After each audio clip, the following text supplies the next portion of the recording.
Let's be real for a second.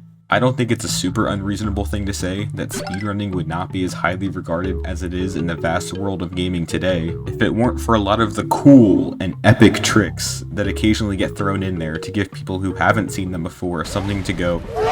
In the case of New Super Mario Bros. Wii, tricks of all magnitudes run rampant and can generally be divided into 3 different categories. Them being clipping through objects, exploiting less than functional hitboxes, and even skipping entire autoscrollers. Each new discovery over the years has continuously managed to reshape the game's speedrunning scene and keep things fresh, typically resulting in some huge world record cuts as well. However, I would be lying if I said that there wasn't at least a few tricks that lie more so in a gray area here, as in the midst of all these skips being discovered, there was always one in particular that had eluded the game's speedrunning community for years. It would effectively have both runners and testers alike scratching their heads, wondering if all the time and effort put towards solving it would ever amount to anything. Allow me to introduce you to Switch Skip, a strategy that would garner itself a long reputation of becoming New Super Mario Bros. Wii's most infamously difficult speedrun trick. So lock in, my friends, as I go over just that, how Switch Skip came to be, the evolution it has undergone over the years, and most importantly, the people that made it happen. I hope you all enjoy. Within Canonless, Mario Wii's most prominent category behind any percent, the back half of World 3 contains 3-4, 3-5, and 3 Castle. The intended route has you initially go through 3-4's oddly dubbed secret exit, followed up by the completion of 3-5 in order to unlock the red blocks, and then finally proceed through 3-4's additional exit to gain access to 3 Castle. This is rather straightforward and thus has been the way things have gone in Canonless dating back to even the earliest runs of the category. However, like I just said, all you need in order to unlock 3 Castle is to complete 3-4's second exit. So if there is a way to access it without having to go through 3-5 and activating the switch, that would save over a minute easily. Now, this is all well and good, but is that actually possible? Well, the answer to this question might shock you. Even though there's no readily available ground to use in order to enter the pipe itself is not inactive in any way. If you could somehow manage to find a way to stand within entrance distance of it, that would be all you need to get in. Ways to get around this obstacle have been theorized dating back to some earlier years, but there really isn't a whole lot at your disposal, so ideas would become very few and far in between. Ewaller, a name that some might be familiar with due to the popularity that some of his earlier speedruns would amass, would be the first to take a crack at it way back in 2014. While the only existing footage of his attempts include the room upon entering the pipe, you'll notice that the red blocks are not present, meaning that he did in fact actually manage to enter the pipe without using them. He claimed that the way he managed to do so was by using an ice block held by another player as a platform, which honestly is nothing short of ingenious, especially considering the time period here. In the following room, which now posed itself as a slightly harder challenge because of the red blocks not being present, see, not here, Ewaller opted to use a bubbled player as a means of clearing the large gap at the beginning, and just ran through the rest because that was the only hard part. But yeah, just like that, Switch Skip had been done. But, in case you couldn't tell by the disgusting lack of coin animations and a cursor flying across the screen here, this was performed on what at the time was an ancient version of Dolphin emulator. It was a task. So he hadn't actually done it on console, which, in all fairness to him, was not remotely possible at the time because controlling 3 players with 2 hands is actually really hard. Fun fact, outside of a select few individuals, hardly anybody knew about this in the years following. Hell, I practically went on a whole fetch quest just to find the video myself.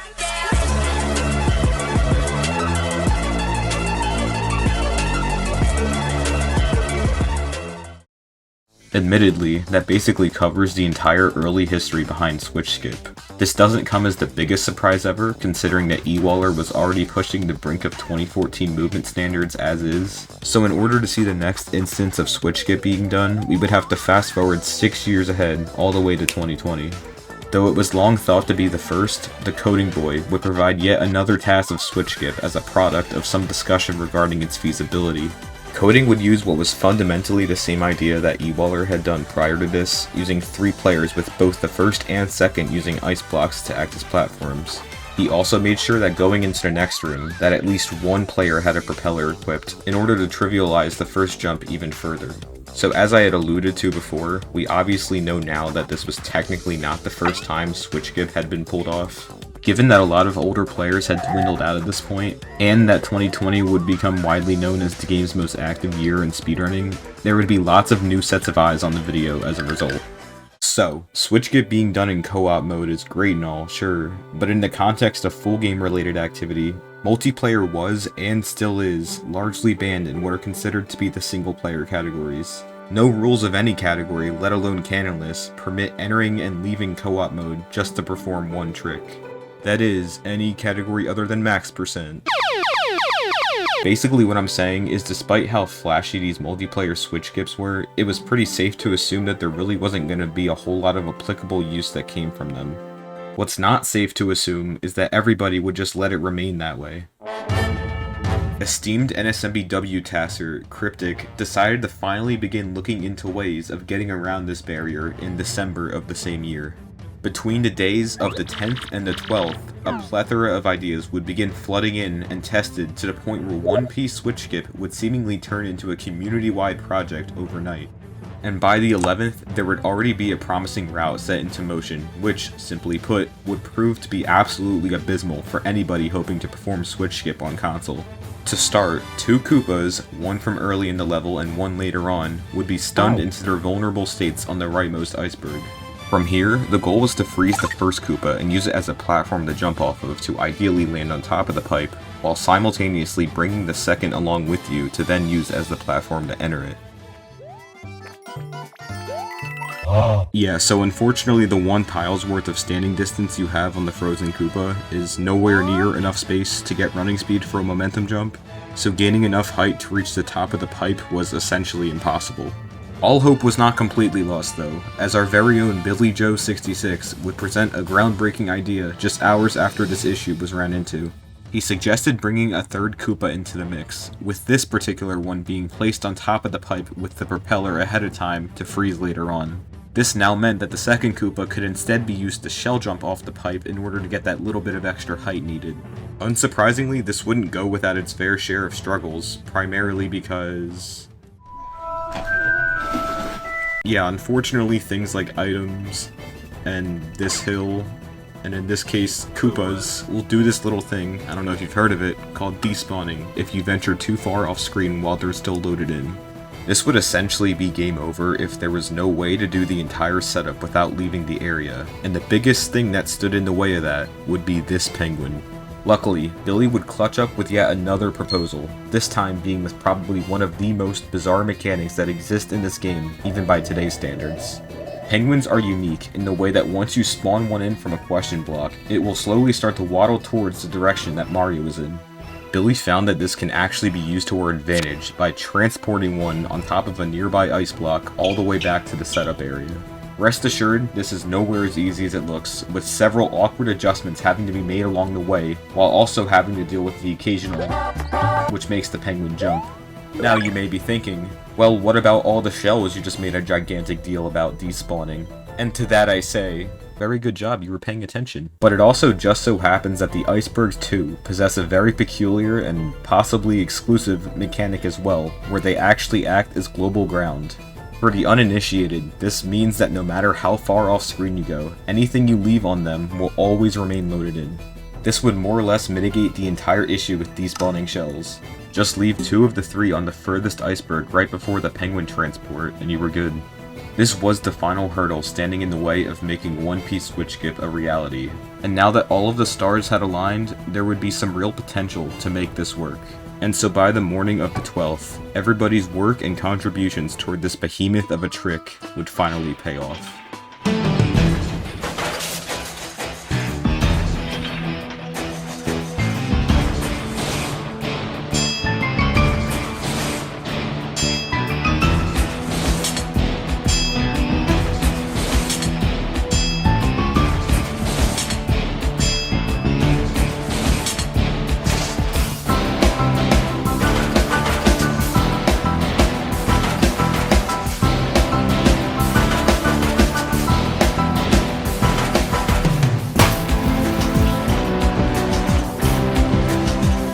Oh yeah, this room exists.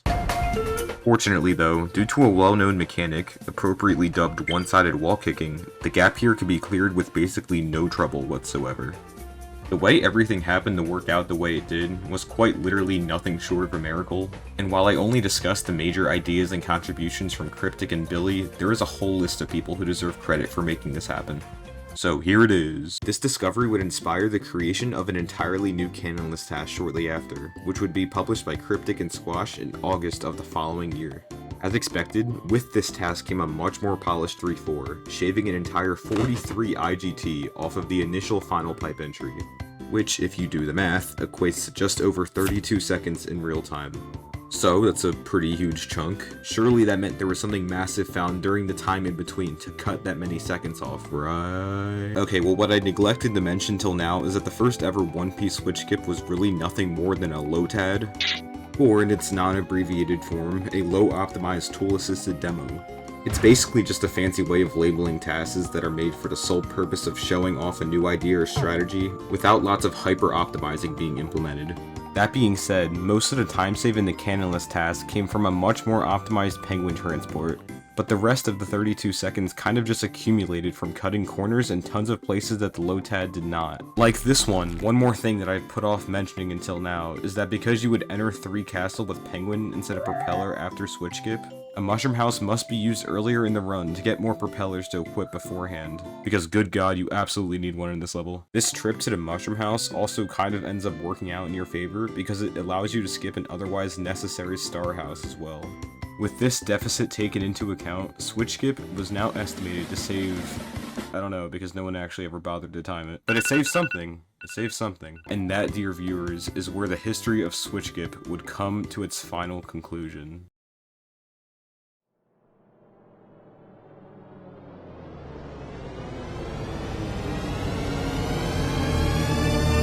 MG Roadkill, who has since then changed his name to simply MGR, is someone you might remember if you've watched my 5 tower video.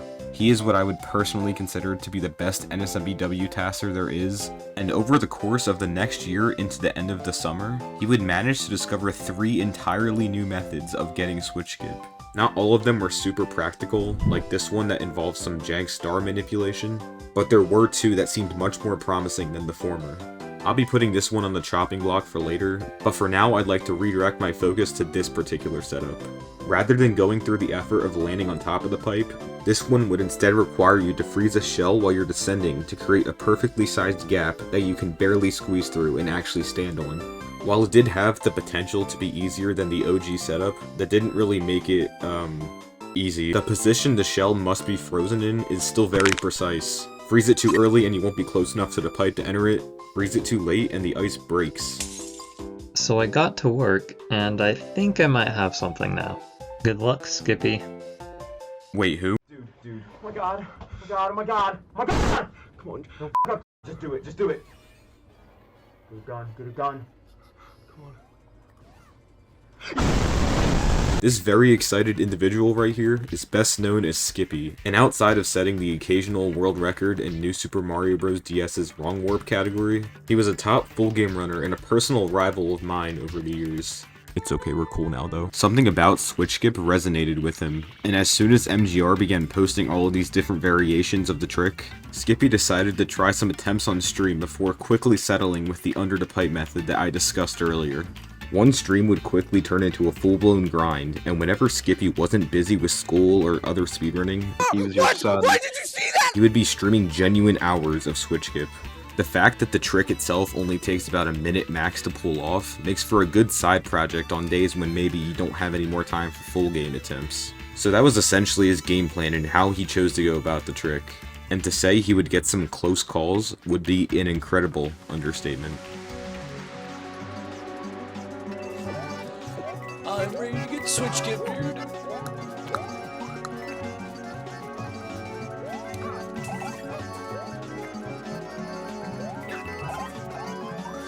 Bro!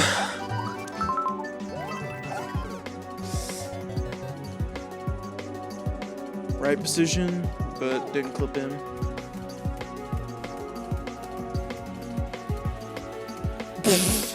Okay.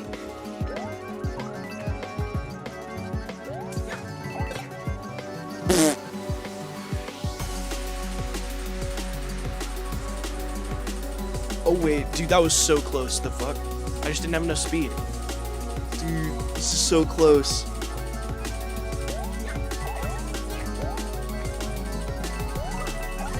No! What the fuck? No!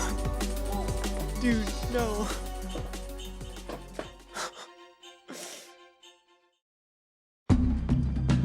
Unfortunately, Skippy would never manage to get Switchgip for himself. You can chalk this up to a few things, like a loss of interest in the trick, or more time being thrown into full game instead, but regardless, what followed his grind was a rather lengthy period of inactivity. Now this wasn't particularly uncommon for the time. Truth be told, the 2022 to 2023 shift in Mario Wii's history is one that can be boiled down to lots of people either going on extended unspoken hiatuses, or retiring from the game altogether. At the same time, however, I would be wrong to say that there weren't at least a handful of newer players joining around this time too. One of which, a name you'll soon be very familiar with, is Big Cheese. I would first like to preface that as a West Virginia native, his internet is sometimes lacking, so if at any point in the rest of this video you see game quality that resembles lost 90s CCTV footage, it's probably disguised. Cheese's initial interest in Switchgip would stem from watching a clip of Skippy nearly get it with control over the Super Guide a few months after it had happened. Beginning in the summer of 2023, he would start trying Switchgip for himself and even get a handful of close calls not too long into attempts. Oh, that was good. Then on one fateful afternoon, fellow runner Cads would message Cheese with an epiphany he had, linking him none other than the last of MGR's final alternate Switchgip methods. Despite being posted around a year prior, it unfortunately kinda got buried by tons of additional unrelated discussion that ultimately led it to being forgotten. You may or may not recall from earlier, but the reason that one of Switchgip's very first setups didn't work was because there was not enough room for a momentum jump on the dropping frozen Koopa shell. The shell. MGR found that if you instead freeze the Koopa right as it climbs back out of its shell, you get a much larger surface to work with, and therefore are able to reasonably make it on top of the pipe with enough speed and perfect timing.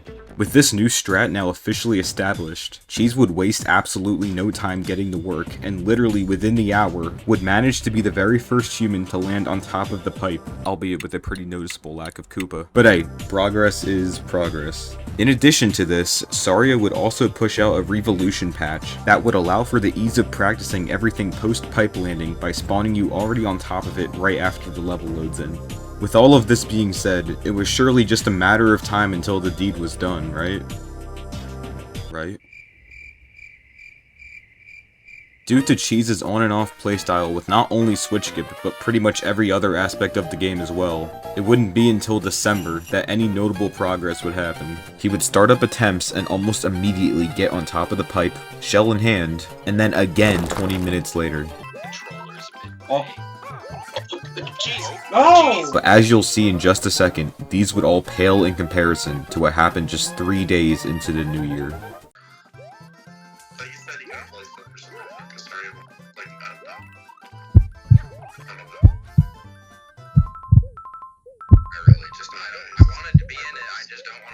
Oh my god! But it wasn't over yet. Shut up. Shut up!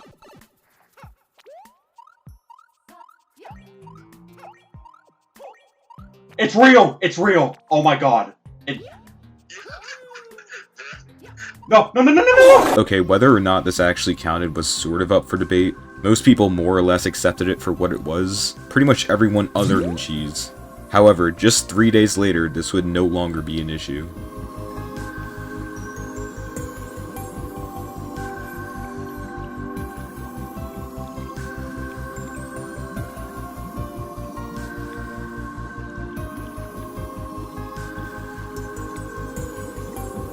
Alright, I got it. Alright, just don't die here. Yeah, I got it, dub. But you got it? Yeah, Why did you not pop off this time? because I already did it. Technically.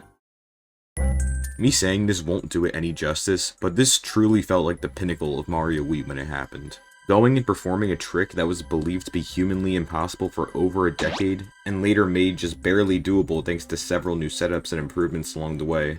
It's really a true testament to the legacy that Switchgip had left on the game.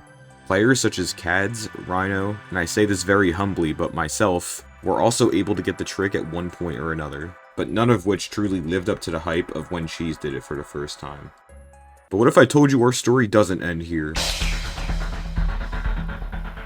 No Secret Exits, or NSE, is the name of a full game category that is present in a handful of other titles in the New Soup series, like NSMBDS and NSMB2. The premise behind this category is, get this, to beat the game without the use of any hidden flags that unlock alternate paths on the overworld.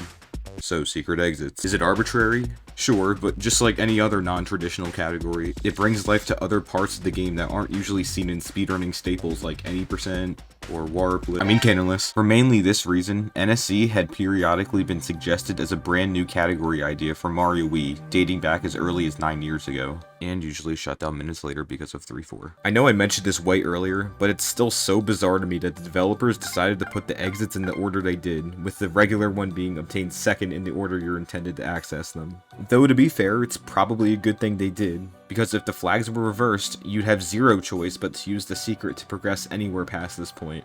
And if that was the case, then NSE would not be possible at all. Now, tying this back to the actual topic of this video, Cheese was still riding the initial switch skip high and would continue to actively grind the trick. And not because he felt like he had to further prove his skill to anybody. No. He did it for the love of the game. And thanks in large part to the time he spent on it, he started to gain something that everyone before him had never even considered a possibility. Consistency. It began feeling like every other day that Cheese would find some new visual cue or a setup or upload some unprecedented streak he pulled off. And to everybody's surprise, he would go live on October 29th with his very first attempt at a No Secret Exits completion. Cheese would stock up on items in Worlds 1 and 2 in anticipation of dying in 3-4 a handful of times. Little did he know, however, he would spend over an hour attempting switch skip, dying over and over and over again until he eventually did manage to enter the pipe, only to promptly die in the sub area and go offline.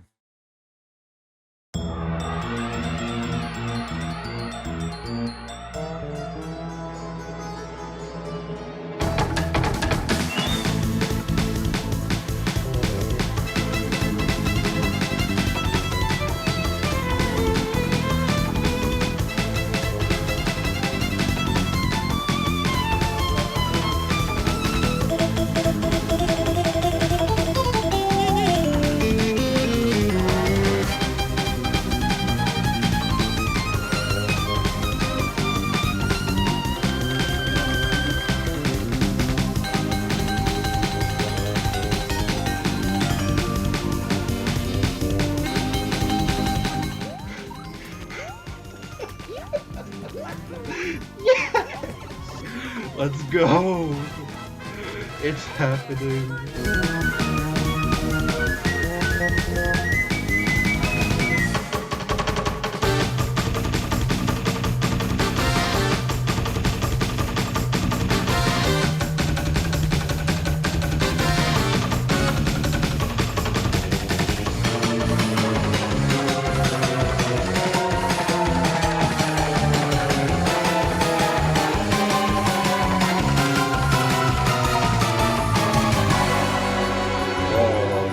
Go, dude. Oh, yeah. We are here. We are doing this. We have done what has never been done. Look at him. Look at the man. This is who you're looking at. This is who just did it. Oh, dude. In honor of Cheese being the first person to ever beat the game without one secret exit, a brand new category on Mario Wii's category extensions board was created.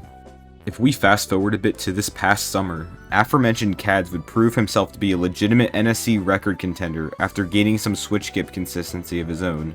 In August, he would beat out a new record improvement that Cheese had set just prior, by a whole 4 seconds. In retaliation, and also possibly because he knew I'd be finishing up this video soon, hi Cheese, I know you're watching, he would quickly derust and cut the record down once again by a whole 4.5 minutes in November. I'm not bothering beating that down until Cad beats it back. As I wrap things up here, I just want to mention that to this day, switch skip has still not been completed in a world record canonless speedrun, which I think most people can probably agree is the more relevant category between the two. I will say though, there is certainly a non-zero chance that could change sooner than you'd expect. You'll never guess who has already saved time with switch skip in a real canonless attempt after randomly getting it second try one day, which is crazy. He didn't actually end up PBing, but come on. If that isn't just blatant potential, then I don't know what is. If Switchgip was done in combination with a run on par with the current record, we could very well see times go into the mid-128 range, though this is certainly a very tall task considering how demanding Canonless already is now. The bottom line is that sooner or later, Mario Wii speedruns are going to enter a brand new era, and when it happens, I believe that Switchgip will go down as one of the largest breakthroughs that defines it.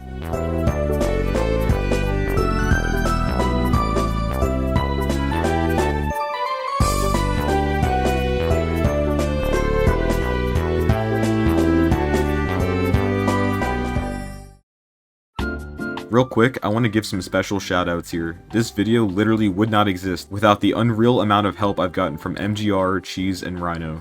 Seriously, thank you guys. I plan on breaking down more levels from this game in the near future, so if you've got any suggestions, feel free to leave them down below. And yeah, till next time.